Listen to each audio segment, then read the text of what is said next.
জামাই ষষ্ঠীতে জামাইকে বাজার থেকে মিষ্টি কিনে না এনে দিয়ে একদম হাতে ঝটপট বানিয়ে দিন তিনটে মিষ্টির রেসিপি। আর একদম বানানো সহজ এবং খুব কম সময় যাতে এই মিষ্টিগুলো বানিয়ে নেওয়া যায়, একদম সেই তিনটে রেসিপি আপনাদের সাথে আজকে শেয়ার করব। তাহলে চলুন দেখে নেওয়া যাক আজকে আমি এই তিনটে রেসিপি কিভাবে বানাচ্ছি। প্রথমেই আমি বানাবো নবাবী সিমুই। নবাবী সিমুই বানানোর জন্য আমি একদম মিহি যে সিমুইটা আছে সেই সিমুইটা আমি নিয়েছি এবং সিমুইটাকে আমি একটা বেলন দিয়ে ভালো করে গুঁড়ো করে নিয়েছি। এরপরে আমি একটা কড়াইতে 1/2 লিটার দুধ একটু জাল করতে বসিয়েছি, আর এদিকে একটা ফ্রাই প্যানে একই সাথে বসিয়ে দিয়েছি। তার মধ্যে দিয়ে দিয়েছি 3 চামচ ঘি, আর ঘি দিয়ে আমি এই সিমুইটা খুব ভালো করে একটু লাল লাল করে ভেজে নেব। আপনারা যদি বাজারে যে লাচ্চা সিমুই আছে সেই সিমুইটা যদি পান, সেই সিমুইটাই পেলে কিন্তু সব থেকে ভালো হয়। তো আমি লাচ্চা সিমুইটা পাইনি, আমি এই সিমুইটা দিয়েই বানিয়েছি। এদিকে দুধটা জাল হয়ে গেছে আর সিমুইটা কিন্তু ওদিকে ভাজা হচ্ছে। দুধটা যখন জাল হয়ে গেছে গ্যাসের ফ্লেমটা আস্তে করে দিয়ে আমি এর মধ্যে দিয়ে দিয়েছি প্রায় 200 গ্রাম মতো গুঁড়ো দুধ, আর দিয়ে দিয়েছি প্রায় 150 গ্রাম মতো চিনিটা আপনারা আপনাদের স্বাদ অনুযায়ী দেবেন। এরপরে এই জাল দেওয়া দুধের থেকে 2 হাতা মতো দুধ আমি তুলে নিয়েছি এবং দুধটা জাল দেওয়া হয়ে গেছে। আমি এরপরে যে দুধটা তুলে নিয়েছি তার মধ্যে আমি মিশিয়ে দিয়েছি একটা ম্যাঙ্গো কাস্টার্ড।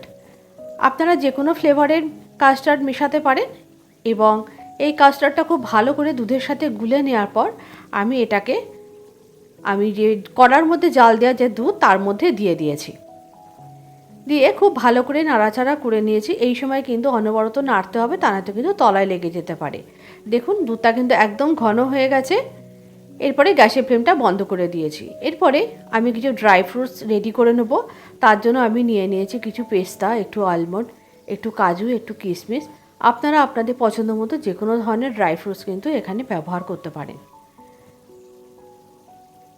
আমি পেস্তার খোসাগুলোকে একটু ছাড়িয়ে নিয়েছি এবং সমস্ত ড্রাই ফ্রুটসগুলোকে কিন্তু আমি একটা কাঁচি দিয়ে ছোটো ছোটো টুকরো করে কেটে নিয়েছি। আপনারা চাইলে একবার মিক্সিতে কিন্তু একটু ঘুরিয়ে নিতে পারেন, তাহলেও কিন্তু এগুলো খুব ভালো করে ক্র্যাশ হয়ে যাবে। সমস্ত ড্রাই ফ্রুটসগুলো রেডি করে নিয়েছি। এদিকে যে পাত্রের মধ্যে আমি সিমুইটাকে সেট করব তার জন্য আমি একটা একটা পাত্র নিয়ে নিয়েছি। তার মধ্যে আমি কিছুটা ভাজা সিমুই দিয়ে দিয়েছি এবং তার উপর দিয়ে দিয়েছি এই ম্যাঙ্গো কাস্টার্ডটা।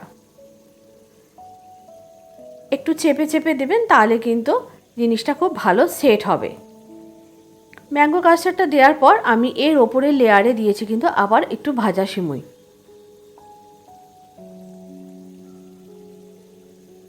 এবং সব শেষে ওপর থেকে সাজিয়ে দিয়েছি এই ড্রাই ফ্রুটসগুলো। আর এইভাবে কিন্তু পাত্রটা ধরে ফ্রিজের মধ্যে প্রায় 2 থেকে 3 ঘন্টা রেখে একটু সেট করে নেবেন, তাহলে কিন্তু জিনিসটা খুব ভালো করে জমে যাবে। এরপরে আমি মিষ্টি বানিয়ে নেবো একটা। আর এরপরে আমি যেটা বানাবো সেটা হচ্ছে একটা ভাজা মিষ্টি। একদম চটজলদি বানাবো, কোনো রকম ছানা কাটার ব্যাপার নেই, একদম ডিম দিয়ে এই রেসিপিটা বানিয়ে নেব। তার জন্য 2টো ডিম নিয়ে নিয়েছি, আর দিয়ে দিয়েছি 2 টিস্পুন চিনির গুঁড়ো, আর দিয়ে দিয়েছি 2 টিস্পুন জল, আর দিয়ে দেবো খুব সামান্য একটু রিফাইন্ড অয়েল। আপনারা চাইলে কিন্তু একটু বাটার মেল্ট করেও দিতে পারেন। দিয়ে খুব ভালো করে আমি ডিমটাকে সমস্ত উপকরণ দিয়ে একটু ফাটিয়ে নেব। এরপরে আমি একটা পাত্র নিয়ে নিয়েছি এবং তার মধ্যে দিয়ে দিয়েছি মেজারিং কাপে 1 কাপ মতো গুঁড়ো দুধ। এখানে প্রায় 300 গ্রাম মতো গুঁড়ো দুধ আছে। আপনারা যতটা মিষ্টি বানাবেন সেই পরিমাণ হিসাবে কিন্তু গুঁড়ো দুধটা নেবেন। গুঁড়ো দুধটা নিয়ে নিয়েছি, আর এর মধ্যে দিয়ে দিয়েছি যতটা গুঁড়ো দুধ তার 3 ভাগের 1 ভাগ দিয়ে দিয়েছি ময়দা।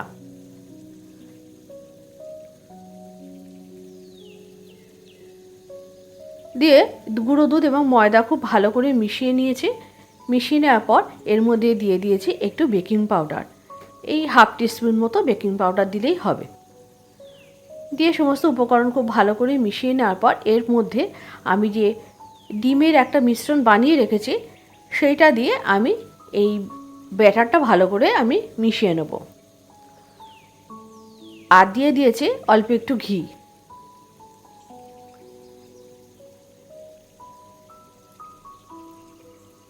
ব্যাটারটা দিয়ে মিশিয়ে আস্তে আস্তে আমি একটা ডো তৈরি করে নেব। একদম সফট একটা ডো তৈরি করে নেব এবং ডোটা তৈরি করার পর একটু 10 মিনিট রেস্টে রেখে দেবেন। তারপরে হাতে একটুখানি ঘি লাগিয়ে আপনারা আপনাদের শেপ পছন্দ মতো যে কোনো শেপে মিষ্টিগুলোকে গড়ে নেবেন। এদিকে আমি একটা ফ্রাই প্যান নিয়ে নিয়েছি এবং ফ্রাই প্যানে বেশ কিছুটা পরিমাণ আমি এখানে নিয়ে নিয়েছি রিফাইন্ড অয়েল। এখানে পর্যাপ্ত পরিমাণ তেল দিতে হবে, কেননা মিষ্টিগুলো কিন্তু একদম ডুবো তেলে ভাজতে হবে। এরপরে একে একে মিষ্টিগুলো এর মধ্যে ছেড়ে দিয়েছি এবং একদম মিডিয়াম টু লো ফ্লেমে মিষ্টিগুলোকে কিন্তু ভাজতে হবে। দেখুন মিষ্টিগুলো ফুলে একেবারে দ্বিগুণ হয়ে গেছে। মিষ্টিগুলো বেশ লাল লাল করে ভাজতে হবে। ভেজে দেওয়ার পর মিষ্টিগুলো আমি একটা পাত্রের মধ্যে তুলে নিয়েছি।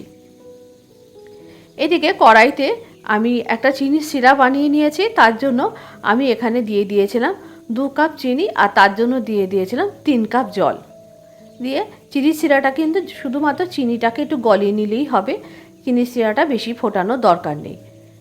দিয়ে ভালো করে মিষ্টিগুলো যখন সিরাটা ফুটে উঠেছে মিষ্টিগুলো দিয়ে দিয়েছি, দিয়ে একটা ঢাকনা চাপা দিয়ে রেখে দিয়েছি। এইভাবে কিন্তু 5 থেকে 6 ঘন্টা রাখতে হবে, তবে আমি কিন্তু সারা রাত রেখে দিয়েছিলাম। এরপরে বানিয়ে নেব একটা রসমালাই মিষ্টি। তার জন্য আবারও আমি একটা ডিম নিয়ে নিয়েছি, তার মধ্যে দিয়ে দিয়েছি 1 টিস্পুন চিনির গুঁড়ো আর দিয়ে দিয়েছি খুব সামান্য একটু বেকিং সোডা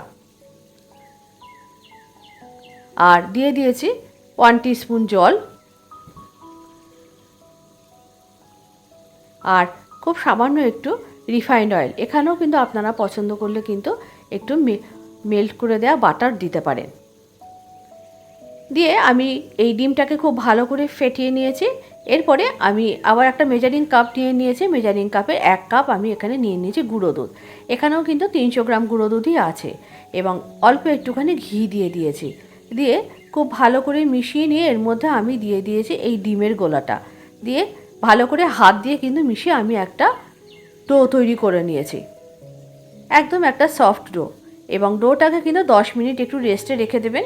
10 মিনিট রেস্টে রেখে দেওয়ার পর তারপরে এটাকে গড়ে নিতে হবে। আর হ্যাঁ, এখানে কিন্তু আমি একটু দিয়ে দিয়েছিলাম ভ্যানিলা এসেন্স এই ডিমের গন্ধটা কাটানোর জন্য। যেহেতু এই মিষ্টিটা কিন্তু ভাজা হবে না, ভাজা মিষ্টিটা কিন্তু আমি কোনো রকম ভ্যানিলা এসেন্স দিইনি, কারণ ওটা ভাজা হবে, তাতে কিন্তু ডিমের গন্ধটা চলে যাবে।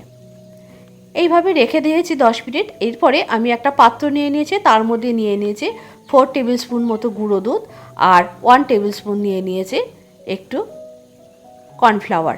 নিয়ে আমি ঈষৎ উষ্ণ গরম জল দিয়ে একটা গোলা তৈরি করে রেখেছি।